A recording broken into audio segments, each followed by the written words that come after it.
Assalamualaikum warahmatullahi wabarakatuh. Saya Nur Adwaratul Jannah dengan NIM 2314040043. Di sini saya akan membuat video pembelajaran matematika untuk memenuhi tugas mata kuliah media pembelajaran matematika. Pada media pembelajaran matematika ini, saya menggunakan aplikasi Canva untuk membuat media pembelajaran yang inovatif, kreatif, serta menarik bagi siswa. Pada bagian awal, saya membuat judul materi yaitu bilangan bulat pada kelas 7. Saat memulai pembelajaran, kita bisa menekan start pada bagian awal ini. Nah, di sini saya membuat tujuan pembelajaran, di mana setelah pembelajaran, saya berharap peserta didik mampu membaca, menuliskan, dan membandingkan, serta melakukan operasi hitung bilangan bulat, di mana penjumlahan, pengurangan, perkalian, dan pembagian. Yang kedua, memahami sifat-sifat operasi bilangan bulat, tertutup, komutatif, asosiatif, distributif, identitas, dan invers. Yang ketiga, menentukan KPK dan FEB menggunakan faktorisasi prima atau pembagian bersusun. Yang kelima, menyelesaikan masalah kontekstual yang melibatkan bilangan bulat, KPK, dan FEB. Yang keenam, menunjukkan sikap mandiri, bernalar kritis, gotong royong, dan kreatif dalam pembelajaran. Nah, untuk ke pembahasan selanjutnya, kita bisa menekan teks next pada bagian ini. Nah, di sini saya mengambil 4 materi, yaitu membaca, menuliskan, dan membandingkan bilangan bulat, lalu operasi pada bilangan bulat, lalu menyelesaikan operasi campuran pada bilangan bulat, serta faktorisasi KPK dan FEB. Setelah 4 materi ini selesai, kita akan melakukan kuis serta tugas individu. Nah, untuk melakukan materi pertama, kita bisa mengklik bagian ini. Nah, untuk pembahasan pertama yaitu pengertian bilangan bulat. Bilangan bulat terdiri dari bilangan bulat positif, 0, dan bilangan bulat negatif. Bilangan bulat negatif adalah semua bilangan yang kurang dari 0, yaitu -1, -2, -3, dan seterusnya. Sedangkan bilangan bulat positif adalah semua bilangan yang lebih dari 0, yaitu 1, 2, dan 3. Nah, di sini saya sudah membuat garis bilangan. 0 terletak di tengah, lalu ke kiri yaitu negatif dan ke kanan adalah positif seperti yang saya jelaskan tadi, yaitu bilangan yang kurang dari 0 yaitu -1, -2, sedangkan bilangan yang lebih dari 0 yaitu 1, 2, 3, dan seterusnya. Kita bisa menekan next untuk selanjutnya. Nah, yang kedua yaitu saya membahas hubungan dua bilangan. Pada suatu garis bilangan yang terletak di sebelah kiri lebih kecil daripada bilangan yang lambangnya terletak di sebelah kanan. Contoh soal, tulislah bilangan bulat yang letaknya di antara bilangan bulat -7 dan 3. Kemudian gambarlah pada garis bilangan. Nah, di sini saya sudah membuat garis bilangan. Kita buat dahulu 0 di tengahnya. Lalu kita buat ke kiri sampai -7 dan ke kanan sampai 3. Karena soalnya di antara bilangan bulat -7 dan 3. Lalu kita lihat mana saja bilangan yang terletak di antara -7 dan 3, yaitu bilangan yang terletak di antara -7 dan 3, -6, -5, -4, -3, -2, -1, 0, 1, dan 2. Kenapa -7 dan 3 tidak termasuk? Karena soalnya itu yaitu di antara, maka -7 dan 3 tidak termasuk. Untuk selanjutnya bisa kita menekan next. Nah, selanjutnya kita akan membahas operasi pada bilangan bulat. Kita menekan bagian operasi bilangan bulat tersebut. Nah, bagian pertama yaitu kita membahas penjumlahan dan pengurangan bilangan bulat. Pertama, penjumlahan bilangan bulat. Kita langsung ke contoh soal. Hitunglah hasil dari -58 ditambah -72. Karena tanda bilangannya sama, maka tanda negatif dijumlahkan. -58 ditambah -72 yaitu -130. Nah, untuk melihatnya kita bisa membuat garis bilangan. Karena tanda bilangannya negatif, maka kita membuat ke kiri sebanyak -58. Setelah kita membuat -58, kita tambahkan sebanyak -72 ke kiri. Nah, setelah -72 kita tambahkan sebanyak dari min 58, maka akan mendapatkan hasilnya min 130. Lalu kita ingat jangan lupa tanda positif arahnya ke kanan dan tanda negatif arahnya ke kiri. Selanjutnya kita tekan next. Nah, selanjutnya yaitu pengurangan bilangan bulat. Pada pengurangan bilangan bulat, mengurangi suatu bilangan sama artinya dengan menambah lawan pengurangannya. Seperti A kurang B sama dengan A ditambah kurang B. A ditambah min B. Contoh soalnya, tentukan hasil 7 dikurang 9 menggunakan garis bilangan. Nah, dari titik 0 bergerak 7 satuan ke arah kanan. Karena 7 bertanda positif.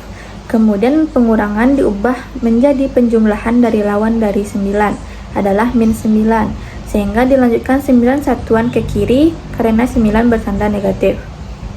Nah, 1, 2, 3, 4, 5, 6, 7, 8, 9. Maka hasil 7 kurang 9 yaitu min 2.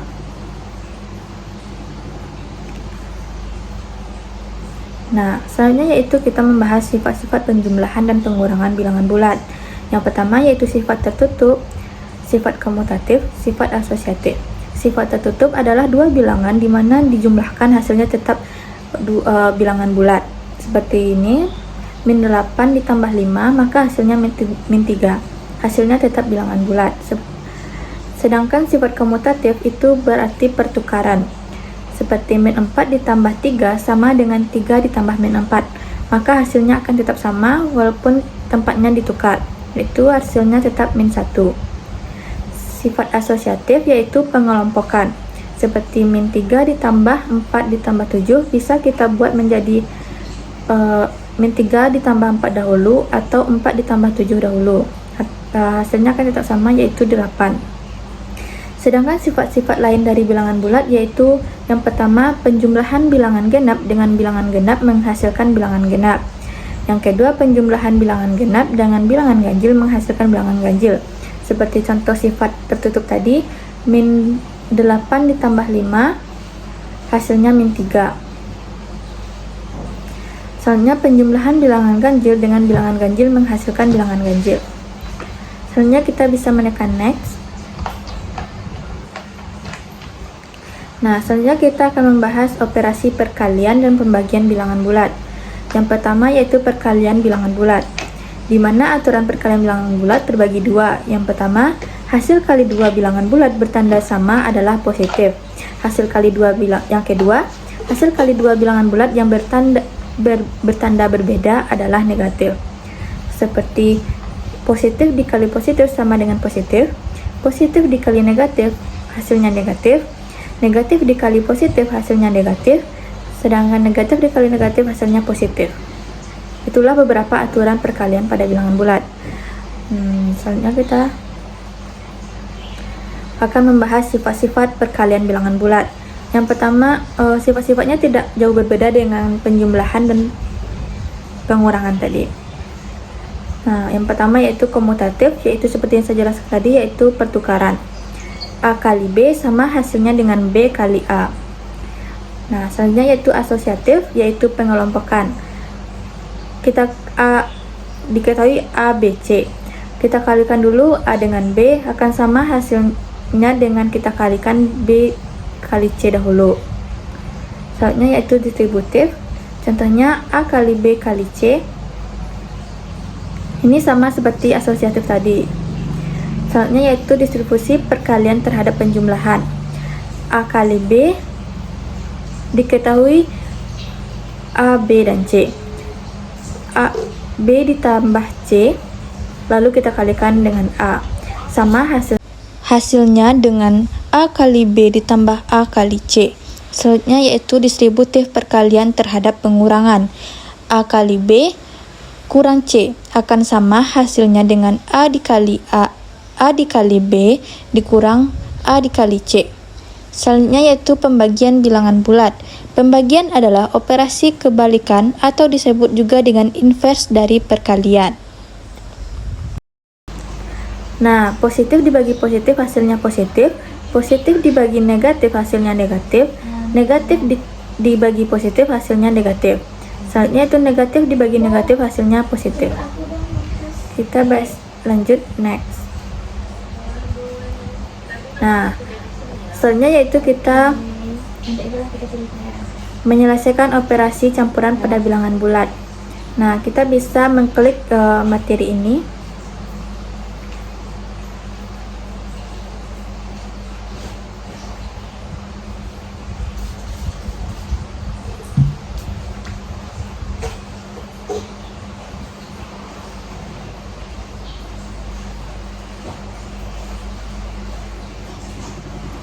Nah, menyelesaikan operasi campuran pada bilangan bulat.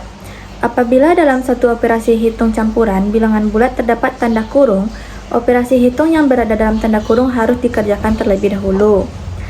Nah, lalu apabila dalam satu operasi hitung bilangan bulat tidak terdapat tanda kurung, pengerjaannya berdasarkan beberapa sifat ini. Yang pertama yaitu operasi penjumlahan, operasi pengurangan. Operasi penjumlahan dan operasi pengurangan sama kuatnya, artinya operasi yang paling depan yang dikerjakan terlebih dahulu. Selanjutnya yaitu operasi perkalian dan operasi pembagian. Operasi perkalian dan pembagian ini sama dengan operasi penjumlahan dan operasi pengurangan tadi. Dia sama-sama kuat, artinya operasi yang paling depan yang dikerjakan terlebih dulu di antara perkalian pembagian ini. Boleh perkalian dahulu, boleh pembagian dahulu, di mana simbol yang paling depan. Selanjutnya yaitu operasi perkalian dan operasi pembagian lebih kuat dari operasi penjumlahan dan operasi pengurangan.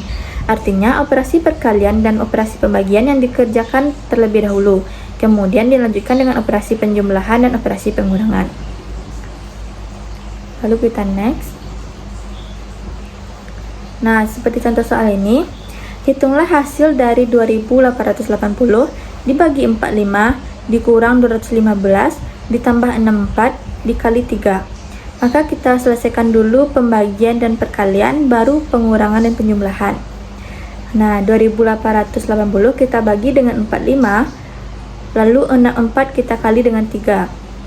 2880 dibagi 45, 64, lalu kita turunkan soal ini 215, lalu 64 dikurang 215 ditambah hasil dari 64 dikali 3 tadi, yaitu 192.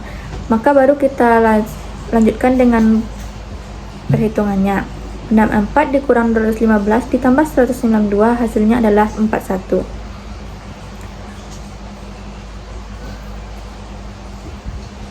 Nah, selanjutnya yaitu kita membahas faktorisasi KPK dan FEB.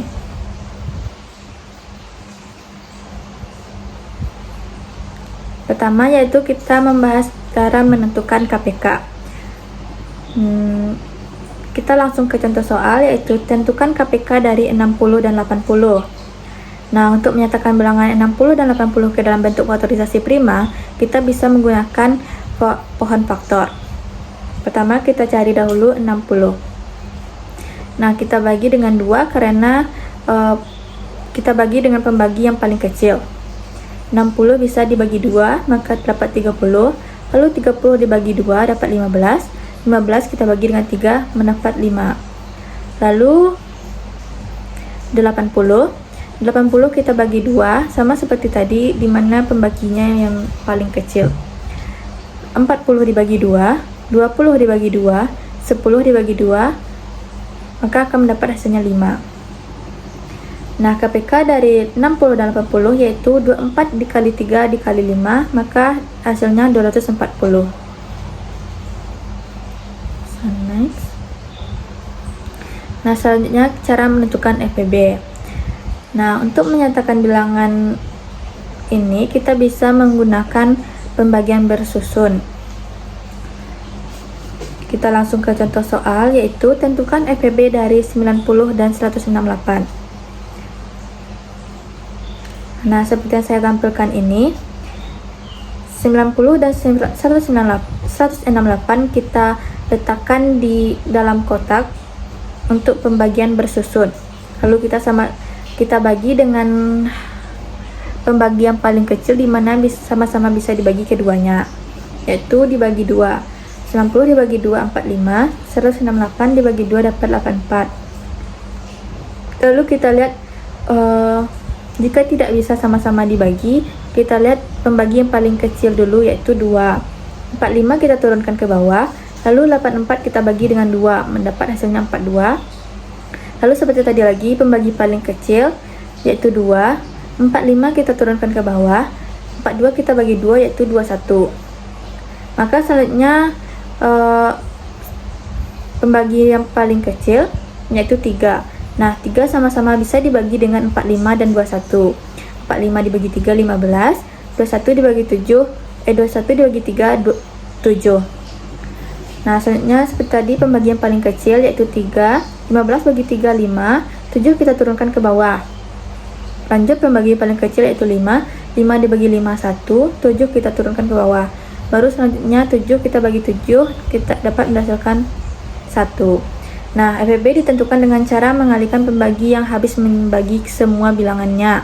Sama-sama bisa dibagi ke 2 ini, yaitu 2 dan 3. Lalu kita kalikan 2 kali 3 dapat 6. Maka FEB dari 90 dan 168 yaitu 6. Kita bisa next. Nah, setelah kita memahami 4 materi tadi, kita bisa melakukan kuis.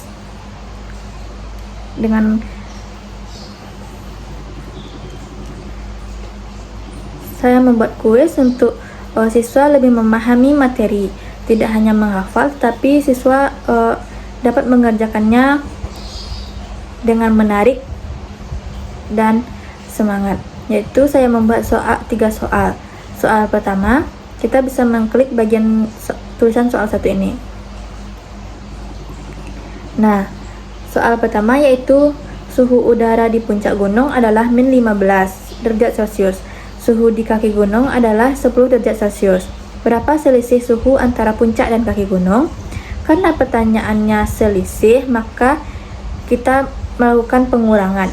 Min 15 dikurang dengan 10. Maka hasilnya yaitu min 25.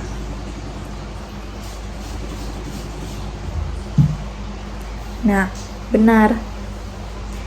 Jika salah, maka akan ada tombol back untuk mau kita mengulang kembali soal tersebut. Jika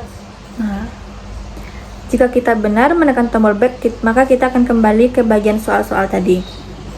Kita bisa menekan soal kedua. Nah, soal kedua yaitu jika A sama dengan min 9 dan B sama dengan 5, maka nilai dari A tambah B adalah. Nah, di soal ini kan penjumlahan, maka kita jumlahkan keduanya, yaitu min 9 dan 5. Min 9 dan 5, jika kita jumlahkan seperti garis bilangan, min 9 kita arahkan ke kiri sebanyak 9. Lalu karena penjumlahannya bersifat positif, maka kita arahkan ke kanan sebanyak 5. Dari min 9 ke 5, maka kita akan mendapat hasil min 4. Nah, untuk melihat jika kita salah, kita bisa mengklik bagian 14. Maka salah akan disuruh kita mengulang kembali. Dengan menekan tombol back, maka kita akan kembali ke soal tadi. Nah, soal yang benar yaitu min 4. Nah,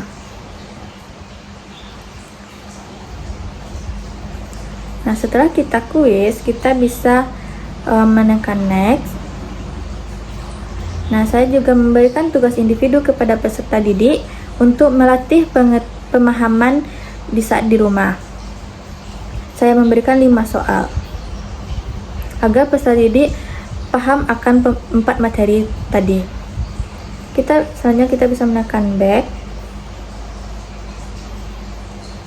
Nah, setelah kita menekan back, maka kita akan kembali ke pembahasan tadi. Setelah kita memahami 4 materi tadi, yaitu membaca, menuliskan, dan membandingkan bilangan bulat, lalu operasi pada bilangan bulat, lalu menyelesaikan operasi campuran pada bilangan bulat, lalu faktorisasi KPK dan FEB, beserta kita telah kuis, lalu sudah memberikan tugas individu kepada siswa. Maka kita akan mendapat kesimpulan bilangan bulat terdiri atas bilangan bulat positif, 0, dan negatif. Lalu operasi hitung pada bilangan bulat meliputi penjumlahan, pengurangan, perkalian, dan pembagian yang bersifat tertutup, komutatif, asosiatif, distributif, identitas, dan invers. Selain itu, KPK dan FEB digunakan untuk menyelesaikan masalah sehari-hari. Kita bisa menggunakan pohon faktor dan pembagian bersusun. Lalu, dengan memahami bilangan bulat, siswa dapat berpikir logis dan teliti dalam memecahkan persoalan matematika. Saya harap setelah memahami materi ini, peserta didik mampu memahami materi-materi tersebut.